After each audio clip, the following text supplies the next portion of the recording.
Daily Mass Readings and Reflection. June 5, 2023. Feast Day of Saint Boniface, Bishop and Martyr. First reading. Tobit chapter 1. Verse 3, chapter 2. Verses 1 to 8. Tobit, have walked all the days of my life on the paths of truth and righteousness. I performed many charitable works for my kinsmen and my people who had been deported with me to Nineveh, in Assyria. On our festival of Pentecost, the Feast of Weeks, a fine dinner was prepared for me, and I reclined to eat.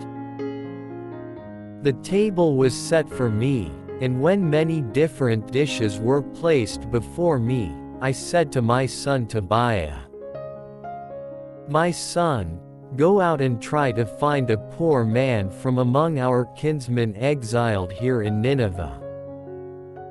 If he is a sincere worshipper of God, bring him back with you, so that he can share this meal with me. Indeed, son, I shall wait for you to come back." Tobiah went out to look for some poor kinsmen of ours. When he returned he exclaimed, "Father." I said to him, "What is it, son?" He answered, "Father, one of our people has been murdered. His body lies in the marketplace where he was just strangled." Sprang to my feet, leaving the dinner untouched, and I carried the dead man from the street and put him in one of the rooms, so that I might bury him after sunset. Returning to my own quarters, I washed myself and ate my food in sorrow. I was reminded of the oracle pronounced by the prophet Amos against Bethel. "All your festivals shall be turned into mourning, and all your songs into lamentation," and wept. Then at sunset I went out, dug a grave, and buried him. Responsorial Psalm. Blessed the man who fears the Lord. Gospel.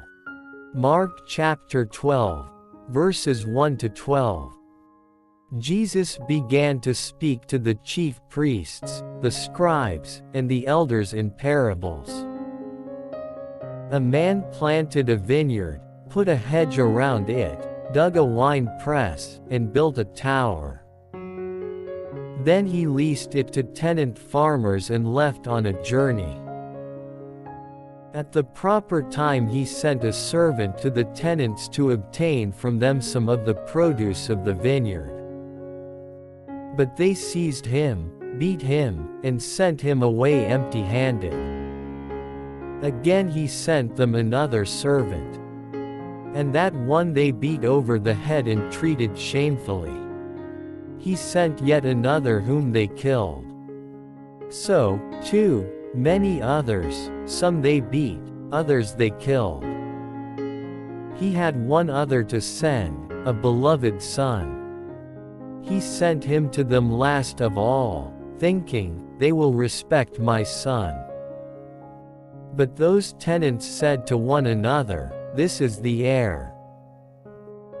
Come, let us kill him, and the inheritance will be ours." So they seized him and killed him, and threw him out of the vineyard. What then will the owner of the vineyard do? He will come, put the tenants to death, and give the vineyard to others. Have you not read this scripture passage?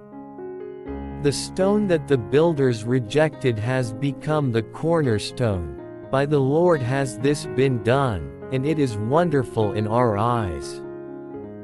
Reflection. The stone that the builders rejected.